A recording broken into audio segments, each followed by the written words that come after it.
Permata TV YouTube Indonesia dengan bangga mempersembahkan sebuah storytelling kekinian abad ini, diangkat dari karya besar Esa Mintarja yang sangat populer di masanya, berlatar belakang kisah tanah Jawa masa lampau dengan judul Kisah Arya Manggada.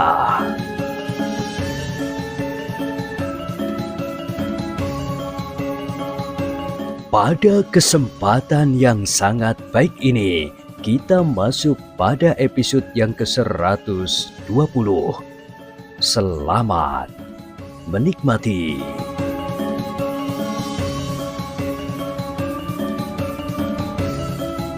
Di akhir kisah sebelumnya disebutkan, Manggada menarik nafas dalam-dalam.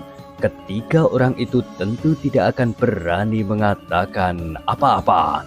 Bahkan agaknya mereka akan memilih membunuh diri daripada dipaksa untuk mengatakan di mana letaknya tempat tinggal Wiro Sabet dan Surokendong. Untuk membuktikan dugaannya itu, maka Manggada itu pun berkata, "Kisanak, bagaimanapun juga, kami akan memaksa kalian untuk berbicara.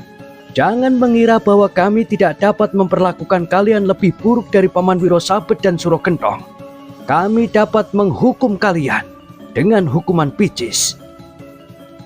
Keringat dingin telah membasahi seluruh pakaian orang-orang itu. Bukan saja karena mereka telah memeras tenaganya untuk berkelahi dan kalah, tetapi mereka memang menjadi sangat ngeri mendengar hukuman picis yang disebut-sebut oleh anak muda itu. Meskipun demikian, mereka sama sekali tidak mempunyai keberanian untuk mengkhianati Wiro Sabet dan Surokendong. Untuk waktu yang cukup lama, mereka telah dibentuk untuk menjadi seorang hamba yang setia. Setiap kali mereka selalu mendengar ancaman, bentakan, dan bahkan kadang-kadang kekerasan badani. Namun kadang-kadang mereka juga disanjung dan diberi harapan-harapan bagi masa depan mereka. Karena orang itu masih saja ragu-ragu, maka Manggada pun berkata pula, "Nah, pertimbangkan lagi keputusan kalian. Apakah kalian akan berbicara atau tidak?" Anak-anak muda," berkata orang yang bertubuh tinggi kekurus-kurusan. "Aku mohon, bunuh saja kami. Kami tidak mempunyai kesempatan apapun juga. Kematian tentu akan lebih baik daripada kami mengalami perlakuan Ki Wiro Sabet dan Ki Surokendong serta beberapa orang saudara seperguruan mereka. Apalagi di antara mereka pun terdapat Ki Sopo Aruh."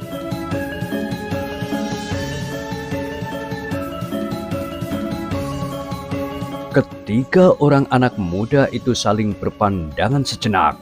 Namun tiba-tiba saja Manggada berkata, "Baik, jika kalian tidak mau menunjukkan tempat tinggal Paman Wiro Sabet dan Paman Surokendong, maka aku mempunyai usul. Kalian kami bebaskan, tetapi dengan syarat bahwa kalian harus menangkap kami sebagaimana tugas yang diberikan kepada kalian dan membawa kami menghadap Paman Wiro Sabet dan Paman Surokendong." Wajah orang itu menjadi tegang. Dengan dahi yang berkerut, dia bertanya, "Apakah kau bergurau?" "Tidak, aku tidak bergurau," jawab Manggada yang lalu bertanya kepada Laksono, "Apakah kau sependapat bahwa kita akan menyerah saja dan biarlah ketiga orang itu menangkap dan membawa kita?" "Satu rencana yang bagus," sahut Laksono. "Aku setuju. Kita akan sampai juga ke tempat tinggal Paman Wiro Sabet dan Paman Surokendong."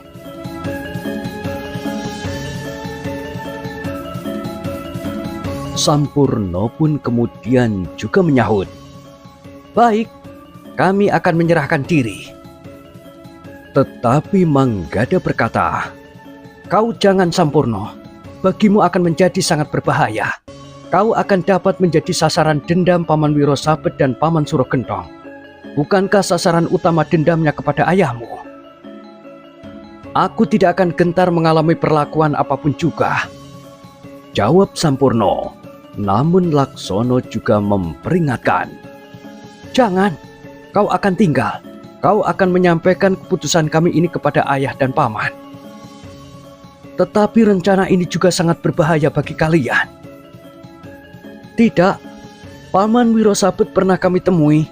Ia masih belum melupakan aku yang di masa kecil sering mencari duet dan manggis di halaman rumahnya. Pohon duet dan manggis itu masih ada meskipun juga sudah tua-tua, berkata Manggada. Tetapi itu tidak adil. Jika kalian mengalami sesuatu, maka aku akan menyesal sepanjang hidupku, jawab Sampurno. Kami akan menjaga diri kami. Percayalah, kami titipkan kuda kami kepadamu. Sampaikan pula rencana ini kepada ayah dan paman, berkata Manggada. Lalu katanya, dengan demikian, biarlah ayah dan paman membuat rencana berikutnya dengan Ki Jogoboyo untuk mengatasinya. Sampurno masih saja ragu-ragu. Sementara itu Manggada berkata, jika kau ikut bersama kami, maka tidak ada seorang pun yang dapat menyampaikan rencana ini kepada Ki Jogoboyo dan kepada ayah serta paman. Sampurno akhirnya dapat diyakinkannya, sehingga ia pun kemudian bersedia untuk tinggal. Namun ketiga orang pengikut Wirosabet dan Surogentong itulah yang menjadi bingung. Karena itu, maka Manggada pun menjelaskan rencananya. Nah, kalian dapat memilih tinggal di sini dengan hukuman picis atau menangkap kami berdua dan membawa kami menghadap Paman Wirosabet dan Surogentong. Agar kalian tidak mendapatkan hukuman, maka kalian harus mengatakan kepada mereka bahwa kalian berhasil menangkap kami berdua, tetapi Sampurno berhasil meloloskan dirinya. Nah, jelas. Ketiga orang itu masih saja bingung. Seorang di antara mereka berkata, kami tidak akan dapat melakukannya. Jika kalian jatuh ke tangan Ki Wirosabet dan Ki Surogentong, maka nasib kalian akan menjadi sangat buruk. Kalian akan mengalami perlakuan yang tidak kalian bayangkan sebelumnya. Memang mungkin, tetapi ini satu-satunya cara bagi kami untuk mengetahui tempat tinggal Paman Wirosabet dan Paman Surogentong. Selebihnya, kami akan dapat mengalami beberapa hal tentang isi tempat tinggal mereka. Tetapi orang itu menggeleng. Katanya, jangan lakukan itu. Sikap orang-orang itu memang menarik perhatian. Manggada dan Laksono bahkan percaya bahwa ketiga orang itu tidak akan mencelakakan mereka dengan sengaja. Tetapi ketiga orang itu benar-benar menjadi bingung. Semula mereka menyangka bahwa anak-anak muda itu sekedar bergurau untuk mengganggu mereka yang telah gagal menjalankan tugas. Namun ternyata anak-anak muda itu bersungguh-sungguh. Sementara itu Manggada pun berkata, Kisanak, dengarkan, kami telah mengampuni kesalahan kalian. Seharusnya kami dapat memperlakukan kalian apa saja sekehendak kami. Kami sama sekali tidak takut atas pembalasan Paman Wirosabet dan Surogentong. Tetapi kami tidak melakukannya. Karena itu, terserah tanggapan kalian atas tingkah laku kami. Sementara itu, kami minta kalian menangkap kami, membawa kami berdua sebagaimana tugas yang dibebankan kepada kalian. Kalian tidak usah segan, perlakukan kami sebagaimana kalian memperlakukan orang-orang tangkapan. Ketiga orang itu saling berpandangan sejenak. Sementara itu, Manggada telah menarik Sampurno menjauh dan memberikan beberapa pesan kepadanya. Sampurno mengangguk-angguk. Katanya hampir berbisik, baiklah, aku akan mengusahakannya. Demikianlah, Manggada dan Laksono telah memaksa ketiga orang itu untuk membawanya. Dengan nada keras Manggada berkata, kesempatan ini adalah kesempatan terbaik bagi kalian. Apapun yang terjadi atas diri kami, kalian tidak usah menghiraukannya. Sementara itu, Paman Wirosabet dan Paman Surogentong tidak akan menghukum kalian, karena kalian tidak gagal sepenuhnya. 2 dari 3 orang telah dapat kalian tangkap. Tetapi kami tidak akan dapat menyaksikan perlakuan Ki Wirosabet dan Ki Surogentong atas kalian. Itu tergantung kepada sikap kalian. Jika kalian tidak mengatakan apa yang sebenarnya terjadi, maka nasib kami tidak akan terlalu buruk. Sementara keinginan kami untuk mengetahui tempat tinggal mereka dapat terlaksana. Ketiga orang itu benar-benar sulit untuk mengerti apa sebenarnya yang dikehendaki oleh anak-anak muda itu. Keinginan yang bagi mereka tidak masuk akal. Rencana itu akan dapat membahayakan jiwa mereka. Karena itu, salah seorang dari ketiga orang itu berkata, "Anak muda, kalian telah berbuat di luar dugaan kami. Kalian tidak memaksa kami berbicara dengan cara yang kasar. Bahkan kalian akan membebaskan kami. Dengan demikian, apakah kami akan sampai hati melihat kalian mengalami kesulitan di sarang kami? Anak-anak muda, kami peringatkan bahwa Ki Surogentong sering menghukum seseorang dengan cara di luar batas ketahanan badani seseorang, sehingga akibatnya menjadi sangat parah. Mati tidak, tetapi hidup pun tidak." Manggada mengerutkan dahinya. Ia masih teringat ancaman Surogentong yang diucapkan di halaman rumah Wirosabet. Namun Manggada masih berharap bahwa berdua dengan Laksono, ia akan dapat mengatasi kesulitan itu. Karena itu, maka ia menjawab, "Kisanak, nasibku akan berbeda jika seandainya aku tertangkap saat aku menyusup memasuki sarang itu. Tetapi sekarang aku tertangkap di padukuhanku sendiri, sehingga kesalahanku tentu dianggap tidak seberat jika aku datang ke tempat tinggal mereka."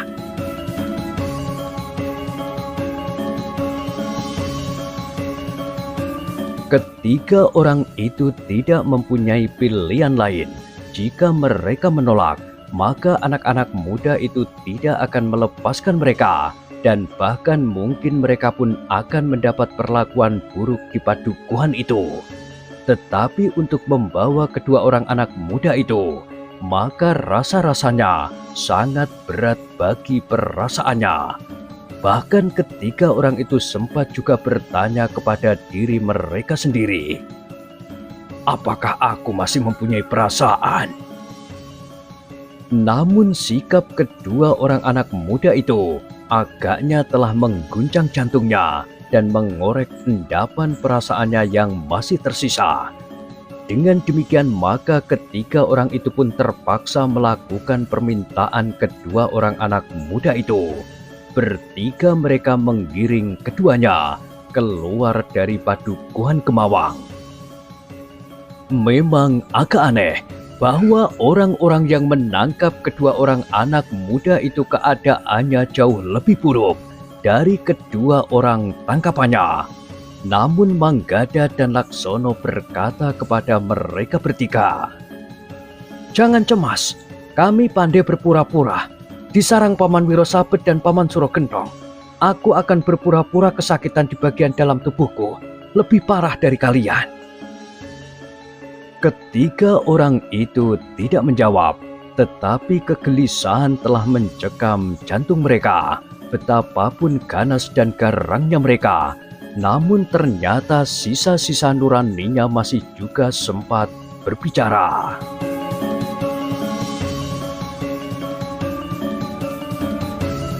Dalam pada itu, sepeninggal Manggada dan Laksono yang telah dibawa oleh ketiga orang pengikut Wirosabet dan Surogentong itu, maka Sampurna pun segera memenuhi pesan Manggada. Cepat-cepat ia pergi ke rumah Ki Kertosono untuk memberitahukan keputusan yang telah diambil oleh Manggada dan juga Laksono. Ki Kertosono dan Ki Citrobowo memang terkejut. Dengan wajah tegang Ki Kertosono itu pun berdesis, Satu petualangan yang tidak berperhitungan. Ketika orang pengikut Wiro Sabet dan Suro Gentong itu justru telah memperingatkan mereka, berkata Sampurno. Tetapi Manggada dan Laksono tetap pada keinginannya. Sebenarnya aku juga menyatakan ingin menyertai mereka, tetapi mereka menolak, karena dengan demikian tidak seorang pun yang dapat memberitahukan rencana ini kepada paman. Ki Kertosono dan Ki Citrobowo memang menjadi tegang, namun Ki Pandilah yang bertanya, apakah ada pesan yang lain yang harus Anggir sampaikan? Iya, jawab Sampurno. Manggada dan Laksono akan berusaha meninggalkan jejak di sepanjang perjalanan mereka. Ki Pandi itu pun mengangguk-angguk. Kemudian katanya, terima kasih, Ger. Mudah-mudahan cara yang dipilihnya tidak berakibat sangat buruk bagi mereka. Namun Ki Pandi itu pun kemudian berkata kepada Ki Kertosono dan Ki Citrobowo, aku minta diri. Mudah-mudahan ada cara untuk berbuat sesuatu. Apa yang akan Ki Pandi lakukan? Bertanya Ki Kertosono. Aku belum tahu. Setidak-tidaknya mengikuti jejak anak-anak itu sampai sejauh jejak itu aku ketemukan. Jawab Ki Pandi. Ki Kertosono dan Ki Citrobowo yang sudah menduga bahwa Ki Pandi tidak akan membiarkan kedua orang anak muda itu tidak mencegahnya, namun Ki Kertosono pun berpesan, hati-hati Ki Pandi, kita berhadapan dengan orang-orang yang sakit hati dan menyimpan dendam yang dalam sekali di dalam hatinya. Tetapi dendam itu tidak mutlak ditujukan kepada Manggada dan Laksono. Jawab Ki Pandi. Dengan demikian, maka Ki Pandi itu pun kemudian telah meninggalkan rumah itu setelah ia mendapat petunjuk dari Sampurno dari mana awal keberangkatan Manggada dan Laksono. Dengan cepat Ki Pandi menemukan isyarat pertama dari Manggada. Ketika ia sampai di ujung lorong, maka dilihatnya ranting perdu yang berpatahan terinjak kaki. Manggada dan Laksono tentu dengan sengaja melakukannya, karena mereka dengan sengaja telah meninggalkan jejak, sebagaimana dikatakannya dalam pesan lewat Sampurno.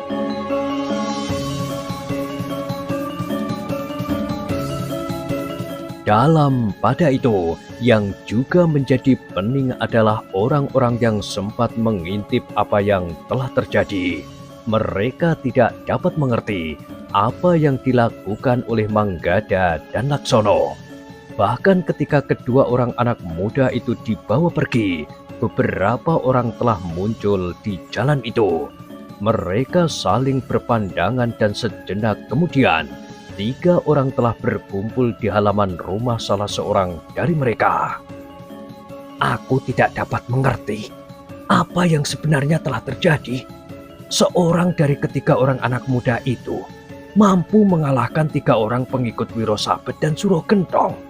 Namun kemudian 2 di antara ketiga anak muda itu menyerahkan diri untuk dibawa ke sarang Ki Wiro Sabet dan Ki Suro Gentong. Iya, tetapi mereka sempat melarang Sampurno untuk ikut. Memang dendam Wiro Sabet dan Suro Gentong kepada Ki Jogoboyo akan dapat dilimpahkan kepadanya, berkata yang lain.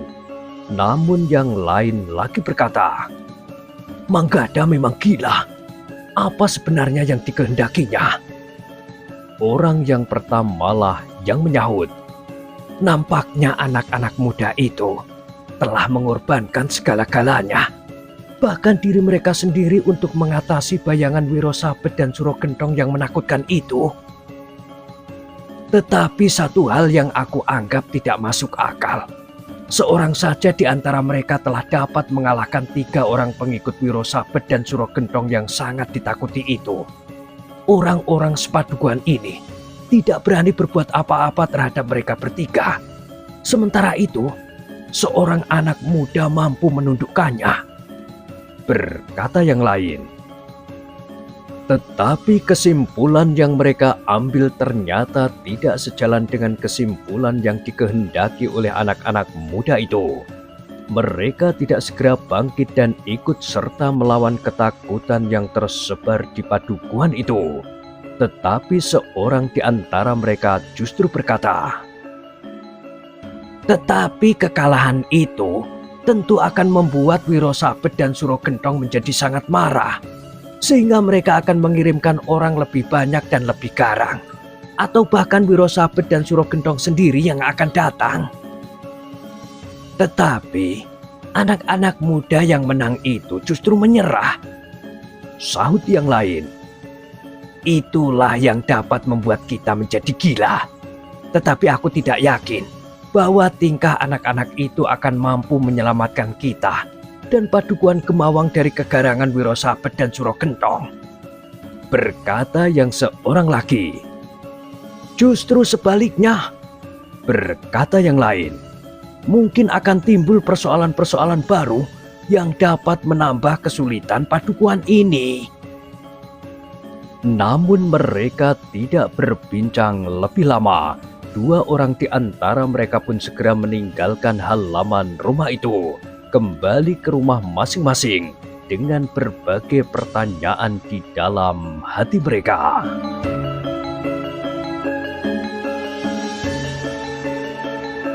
Dalam pada itu, Manggada dan Laksono telah berjalan semakin jauh. Laksono tidak tahu kemana ia akan dibawa. Tetapi Manggada yang memang dilahirkan di padukuhan itu, serta kenakalannya di masa kanak-kanaknya, segera dapat mengerti kemana mereka pergi. "Jalan ini menuju ke padang perdu di pinggir hutan itu," berkata Manggada di dalam hatinya. Namun jalan yang ditempuh memang bukan jalan yang ramai, tetapi jalan setapak yang jarang dilalui orang. Bahkan jalan itu kadang-kadang menuruni tebing sungai dan kemudian naik di seberang itu, melintasi padang ilalang dan tanah gersang yang tidak digarap. Baru kemudian mereka sampai ke padang perdu yang luas sampai ke batas sebuah hutan yang memang tidak terlalu besar. "Agaknya di hutan itu mereka bersarang," berkata Manggada di dalam hatinya. Namun ketika mereka menjadi semakin dekat, pengikut Wiro Sabet dan Suro Gentong itu pun berkata, "Kami harus menutup mata kalian jika kalian memasuki lingkungan kami. Bahkan hal ini seharusnya kami lakukan sejak kami meninggalkan jalan padukuhan di Bulak itu." "Baik," berkata Manggada, "lakukanlah. Tetapi sebelumnya beritahu aku, di arah mana sarang kalian dibuat?" "Di ujung hutan di sisi sebelah barat," jawab orang itu.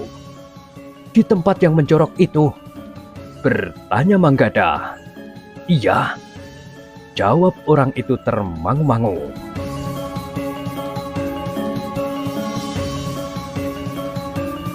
"Baiklah," berkata Manggada, "tutuplah mata kami. Sebenarnya jika kami inginkan, kami dapat melarikan diri sekarang, sehingga keinginan kami untuk mengetahui di mana letak sarang kalian sudah kami dapat. Kalian bertiga tentu tidak akan dapat mencegah kami. Tetapi dengan demikian, kalian bertiga akan mengalami penderitaan yang sangat kalian takutkan. Karena itu, biarlah kalian bawa kami ke sarang kalian dengan mata tertutup." Ketiga orang itu saling berpandangan sejenak. Seorang di antara mereka berkata, "Iya, kalian dapat melarikan diri sekarang. Tetapi jika hal itu kalian lakukan, bunuh saja kami bertiga di sini.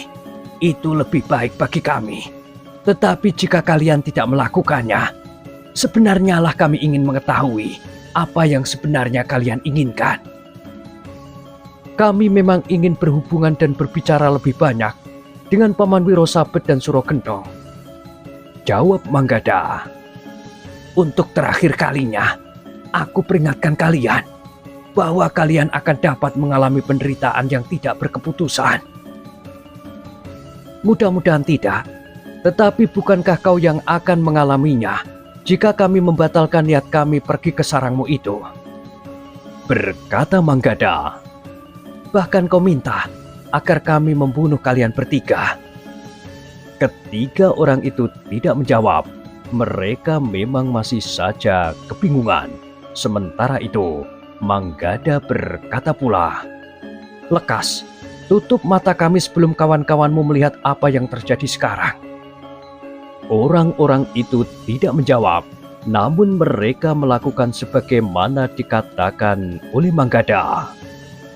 Sejenak kemudian Manggada dan Laksono pun telah ditutup matanya. Mereka digiring menuju ke sarang Wiro Sabet dan Suro Gentong yang memang terletak di tempat yang terpencil dari hubungan dengan sesamanya. "Kita sudah dekat," desis orang yang bertubuh tinggi itu. Manggada pun berdesis, "Laksono, kita harus menunjukkan bahwa kita dalam keadaan yang sulit. Bagaimana aku harus berpura-pura? Kau tentu dapat melakukannya," jawab Manggada. Lalu katanya kepada pengikut Wiro Sabet dan Suro Gentong itu, "Lakukan tugas kalian dengan baik." Ketiga orang yang menggiringnya tidak menyahut. Sebenarnya lah mereka merasa segan untuk berbuat kasar kepada kedua orang anak muda yang tidak dapat dimengerti kemauannya itu.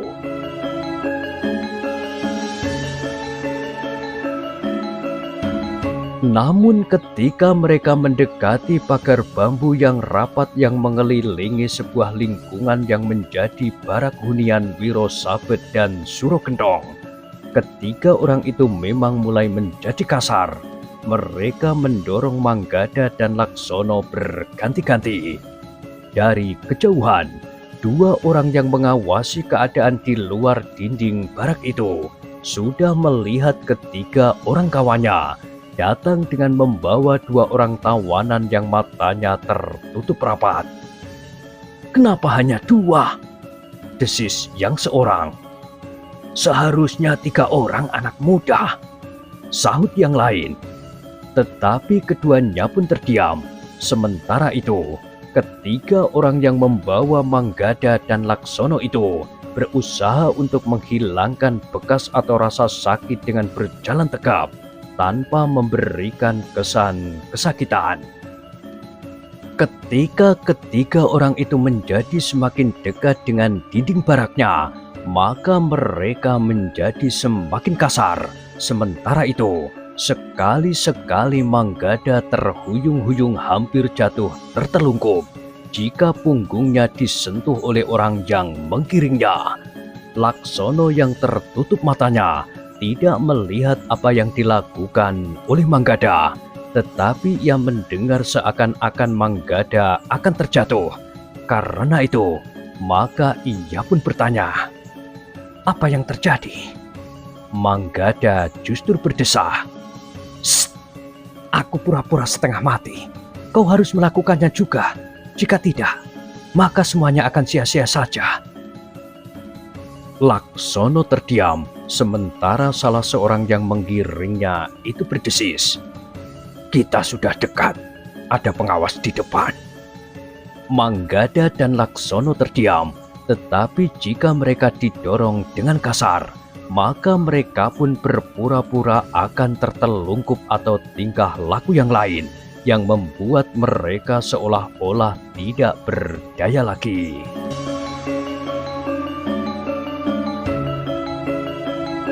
Beberapa langkah mendekati dua orang pengawas itu, salah seorang dari ketiga orang yang menggiring Manggada dan Laksono yang ditutup matanya itu berkata, "Apakah Ki Lurah ada?" "Ada," jawab salah seorang dari mereka.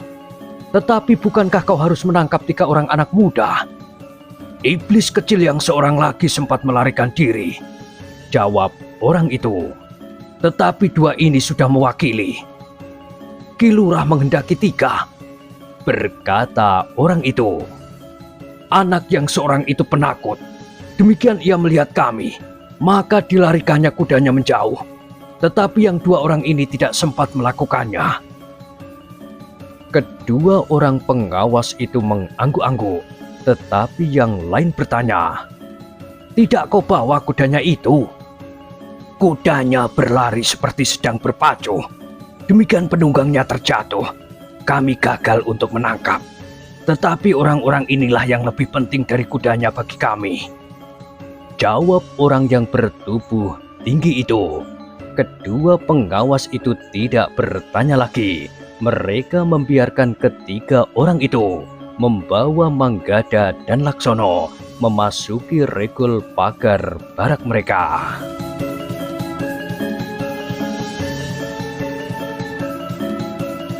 Sementara itu, Ki Pandi dengan hati-hati mengikuti jejak ketiga orang yang membawa Manggada dan Laksono. Tidak terlalu sulit baginya. Namun ketika jejak itu menuruni tebing sungai, maka Ki Pandi agak menjadi cemas. Jika mereka menelusuri sungai, maka tentu agak sulit baginya untuk mengikuti jejak mereka. Ia harus mencari jejak itu di seberang sungai, menelusuri tepian kali. Tetapi yang masih dipertanyakan, ke arah hulu atau udik. Namun Ki Pandi tidak perlu bersusah payah ketika ia menyeberangi sungai itu, maka ia langsung dapat melihat jejak kaki di tepian, jejak yang sengaja dibuat sebagaimana sebelumnya. Dengan demikian Ki Pandi tidak menemukan kesulitan apa-apa untuk mengikuti arah perjalanan Manggada dan Laksono.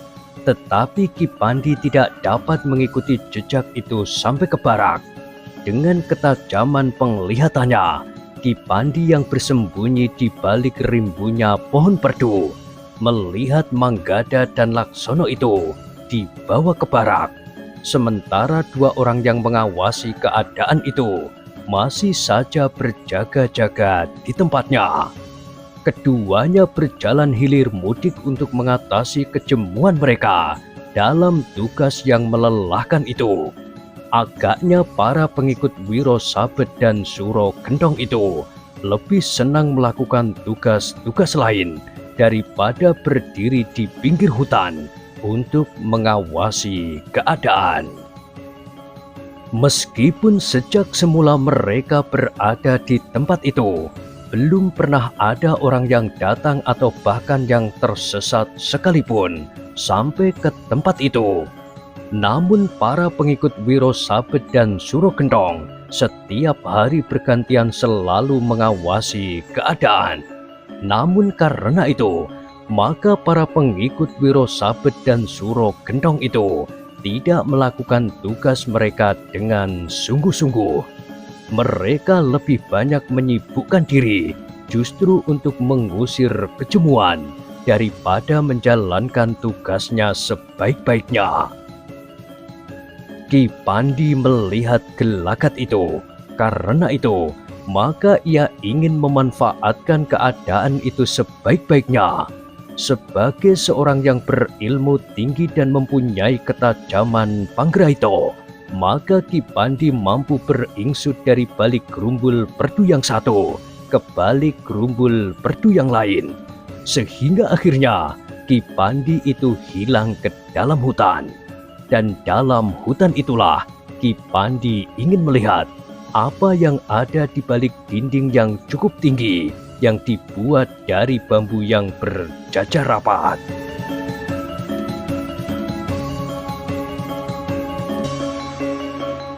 Nah, bagaimanakah kisah selanjutnya? Silahkan ikuti terus kisah Arya Manggada pada kesempatan berikutnya. Sampai jumpa.